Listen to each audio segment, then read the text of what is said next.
ready to take on the Minnesota Twins today. 12:35 is the start. If you're near the ballpark, come on out and check them out. If not, you can watch it right here. Kevin Brown and Ben McDonald have you. Yesterday, Yanier Cano, who's usually reliable, it was almost a tale of two Yanier Canos. First couple of batters, 3 or 4 hitters, he struggled. Last 3, he mowed down. Brandon Hyde earlier today was asked about the struggles of his relief pitcher. Just had a tough week and a half. He had a really good outing after kind of a couple shaky outings, a really good one in Anaheim. That looked like Cano. I think every pitcher is going to go through this. You go through over a 6-month season. Sometimes you have weeks where you're maybe a little bit off. I think he was a little bit off yesterday and then found it. The hit to Castro, that was supposed to be a cutter that looked like more of a changeup he was supposed to get in. That was down and away. I pulled the pitch to Clemens there, kind of left it right in the sweet spot there for him. So, and Yannis doesn't walk people. That's what makes him so good, is that he attacks guys with power sinkers and changeups that get a lot of swings and a lot of miss hits. So when guys are hitting homers or he's walking people, that's, he's just a little bit off. Is there anything with a guy like that who's been so good for you, so dominant? Is there anything that you can do, or is it just, listen, you're one of our guys back there, I'm going to throw you in the 8th inning? Yeah. What, really? Yeah, I mean, you trust the track record, and,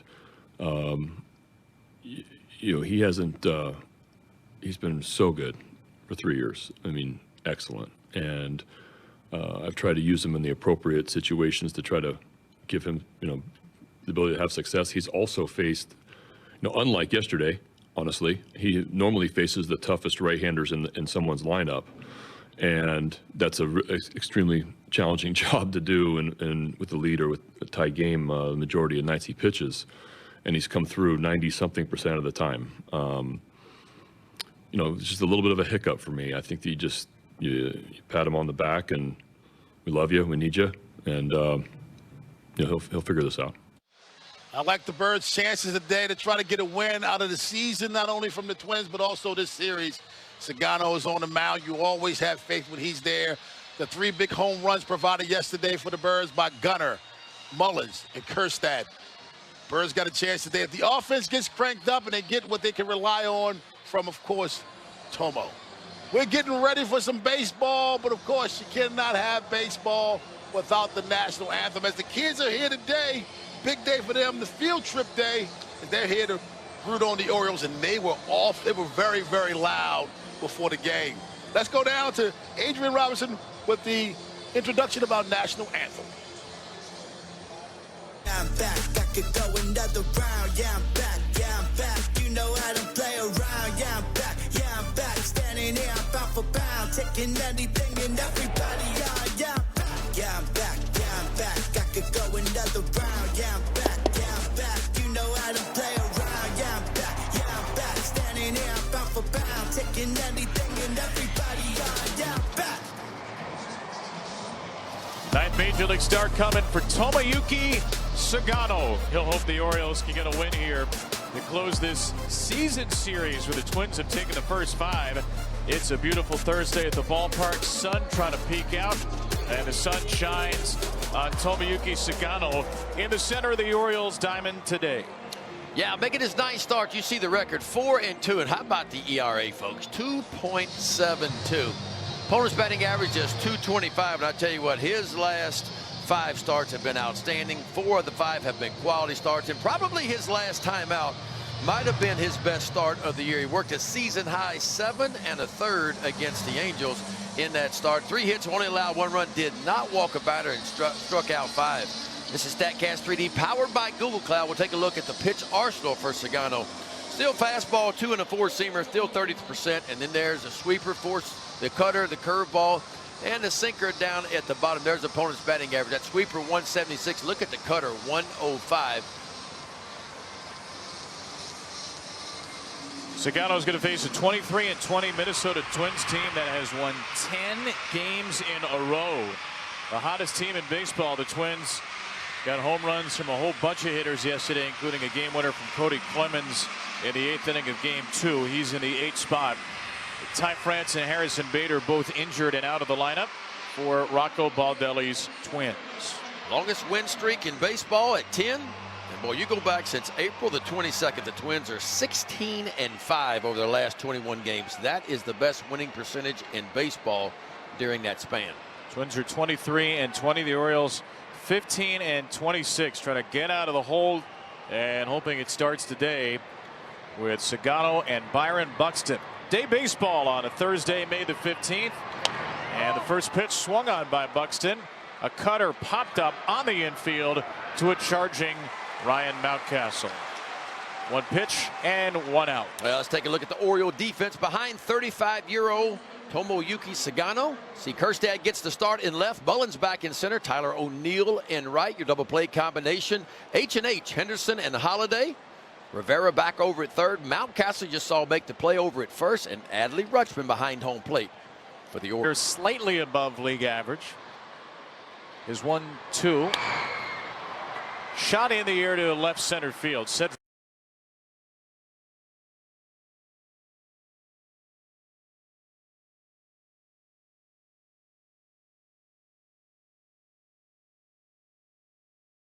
Mullins a long way over there makes the catch with his sunglasses on. So Larnach swings at 5 of the 6 pitches there, and a very nice splitter results in the second out. Yeah, very seldom does he miss spots. Look where Adley is set up. I mean, set up on the outside part of the plate. That's exactly where the splitter's delivered. They got it full. Expecting over 30,000 today, all along the upper deck. Ryan Jeffers pops up another splitter. So the Twins swing at basically everything that inning. They swing at 6 of the 9 pitches, and Sugano has a 1-2-3 to set up the O's offense. We're not there yet. Yet. I feel like it's coming for next year. 3-2 for Lee, served into right center, and Mullins lays out to make the catch. Put it on the highlight reel. Another Minnesota robbery. Do it, Sid. Cedric Mullins can go get it, folks. I don't know what the catch probability was, but it couldn't have been really high because he shaded slightly toward left center field. Watch him go and just lays out, picks it off the dirt. The boy covers more ground in the outfield than kudzu. You know Tomo's fired up about that. He's in the 3rd year of a 6-year, $200 million deal, and he's been banged up. Sore left wrist the last couple of years. Plantar fasciitis the last 2 years as well. There's a tapper back to Sugano off the mound. Strike to first, 2 away. Time for Orioles Insights presented by PNC Bank. Brilliantly boring since 1865. 28-year-old switch hitter Castro, super utility man. He swings and pops up a high cutter. Sugano right to the glove and right into the glove of Mullins. This time for a 1-2-3 second. Yeah, but how about Cedric Mullins in there? Go get it, kid. Right off the dirt, he picks it, and Tomoyuki Sugano says, "Thank you, sir." Swing and a miss at the splitter. He foul tipped it into the mitt of Rutschman, in fact, and Sugano strikes out Cody Clemens for his first K. And he did it with the splitter, too. 15 of his 26 strikeouts make it 16 of his 27 strikeouts still in the year have come on that pitch right there. And he starts it in the perfect spot, just above the knees, and just lets the action vertical. Kersey does not have a walk on the year, 3 for 35. And Sugano shook back to the sweeper. It's up in the air to right field, and it's gone. It's the first home run of the year for Deshaun Kersey, and another number 9 hitter makes mincemeat of an Orioles pitcher. Minnesota on the board first here in game 3. Well, we said this yesterday, and I don't know what it is.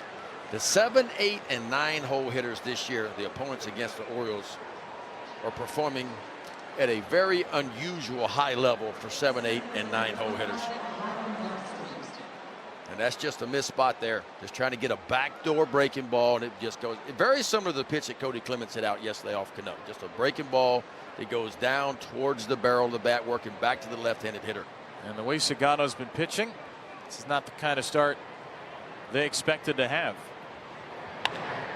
Larnach flies the ball to shallow left. Rivera will clean it up. Time now for our Old Spice Fresh Stats. And the race to 4 is on. The Twins 21-3, scoring 4 or more. 2-17, 3 or less. The Orioles 13-4, 4 or more. 2-22, 3 or less. Yesterday, game 2 was the rare loss for the Orioles when they got to 4 runs. Jeffers has now played 12 more games than Vasquez.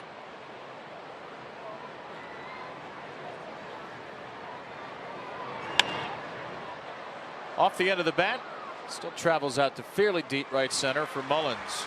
Home runs from Kersey and Buxton, and the Orioles with Cedric coming up have some work to do.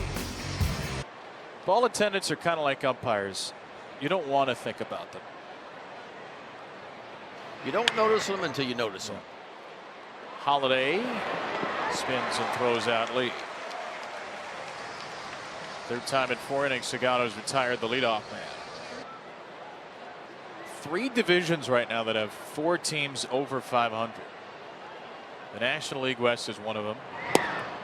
As Sugano throws a nice splitter to strike out Willie Castro. Yeah, 2. Both strikeouts on that pitch right there, the split finger fastball. And again, we talked about the tunneling. And he starts it exactly where he's been starting that 2-seamer, where he's been starting that 4-seamer. Instead of it just staying on plane, it just dives down and away. Texas is 23-21. And Don't Call Us Sacramento is 22-21. A game and a half between first and fourth there. Mountcastle records the out on Lewis. Sugano with a scoreless 4th. Top of the Oriole order coming up. There's Kersey, who had the 2nd home run of his career an inning ago. And a ground ball to second. Holiday picks it, and the Orioles turn it. Wow, that was pretty. Holiday and Henderson have turned into quite the combination this month in the middle of the diamond. Boy, these 2 guys, young guys, fun to watch. You got to remember, Gunnar Henderson 23, Holiday 21 years old. How about that play right there? Gunnar Henderson, a little toe tapping around Cody Clemens, coming in there to get him to try to bust up the double play. Watch Gunnar right here. A little toe tap, kind of get out of the way. That's some athleticism right there. And I'm not sure he was out now that I take a look at it. The Twins are challenging, and they're going to win this easily. That's unquestionably going to be overturned. Sean Barber missed the call at first. So the Twins will win their 2nd challenge regarding a double play today. It's our Hyundai Manager's Challenge. Test drive a new Hyundai today, only at your local Hyundai dealer. After review, the call is overturned. The runner is safe. Minnesota will retain their challenge. Appreciate the efficiency from the league office there.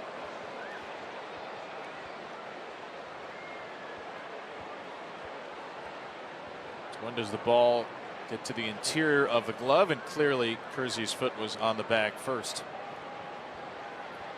The Astros used to light the light up out in right center field, and if the Astros, they light it up 3 times on offense, and any time the Astros would hit a homer with the light lit up, it happened 3 times a game, everybody got free beer. Ooh, that's a promotion. That's a promotion it was. We'll pick up this story a little bit later on. There's more to it, huh? There's a lot more to it. That's what we call a tease in the industry, and that's what we call a double play. For the Yankees on what was Pokemon card day. Huge day to be a kid. Ground out to second from Larnach. They're going to try to play 4 games a day at the SEC tournament. They're going to try. Good luck. Strike 3. Beautiful 2-seamer. Sugano dots the outside edge against Jeffers, and he's 1 out away from 6 innings of 3-run ball. I tell you what, had the bad inning in the 3rd inning, but since then he has been spot on where he picked up the first 2 innings, and this is well done here. A little backdoor 2-seamer. Look, Radley set up on the outside edge. He starts it off the edge. The hitter gives up on it. He just leaks right back over the outside corner. Brooks Lee line out to center. Great play by Cedric Mullins. Grounded out to second. First rounder 3 years ago. Will hit a ball high, but not deep. Tomoyuki Sugano, 6 innings, 3 runs. They're shaking off the bad inning. See if the Orioles can get him some support. Who am I? I pitched 21 years in MLB, and I led the O's and O's in 2006. I am now a Twins broadcaster. Who am I? You just saw him recently, LaTroy Hawkins. You have to be good. You pitched 21 years. He pitched over 1,400 innings in the majors. Pitched also here in Baltimore, but most famously for those Minnesota Twins, as we saw him a little bit earlier.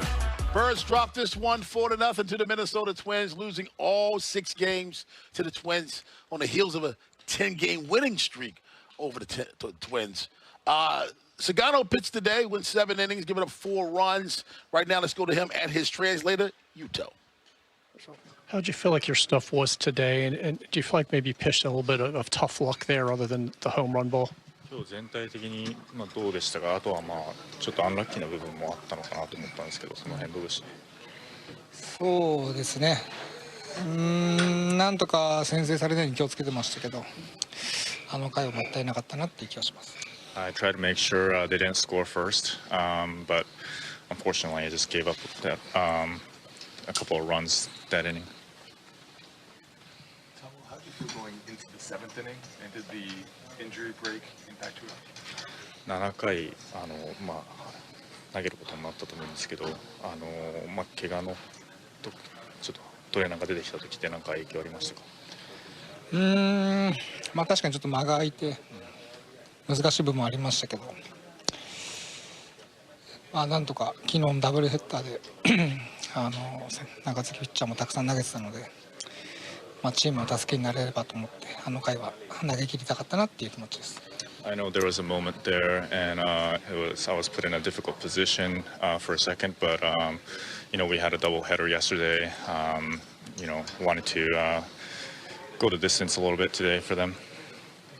A lot of winning teams in your career. What do you think this team needs to do to get out of this rut? キャリアを通じて勝つチームに常にいたと思うんですけど、このチームがこの負けから抜け出すっていう風にするにはどういう風にした方がいいと思いますか？そうですね。毎日そのことを考えて、ますけど、でもみんな勝ちたいって気持ちは持ってると思うし、こんなチームじゃないっていうふうに僕も含めてみんな思ってると思うので、いつか状態というかこういう状況が好転するっていうふうに考えるんじゃなくて、もう今日やるんだっていう気持ちがみんな持つことが大事だと僕は思います。I actually think about it every day, how to get out of this. But I'm pretty sure all the guys are thinking about the same thing. I don't try to think about how to fix this, but I just try to work on things on a day-to-day basis. How do you feel like guys are trying to handle the tough stretch? Do you feel like the energy is still up in here? クラブハウスのその雰囲気ってやっぱ負けてる中での雰囲気ってどうですか？やっぱり気持ちいいものではないです。ただ本当に何回も言いますけど、みんながやっぱり勝ちたいと思ってるし、やっぱこれに慣れてしまうのは良くないので、いつかじゃなくて今日流れを変えるんだっていう気持ちを毎回持つことが大事だと思います。It's not really a good crowd, but obviously try not to fix things forcefully, but work on things day to day. You guys are 12 games under 500. Are you still confident that you guys can turn this thing around? 借金12になりましたけど、ここから盛り返すことってできると思いますか？できると信じてますし、やらなきゃいけないので、もう一回冷静になって一人一人でやっぱり役割をしっかり再確認して、また明日球場に来て僕も次の登板に向けて、調整したいなと思います。I believe we can turn things around, and each and every individual has stuff in mind. I'm going to come here tomorrow and reset and go from there. Okay, great. Thank you. Let's take a look at the pitchers of record. Chris Paddock gets the win, his second of the year, lowering his ERA to 4.05. Sugano gets the loss, his third of the year. His ERA now stands at 3.08. Birds at it again tomorrow.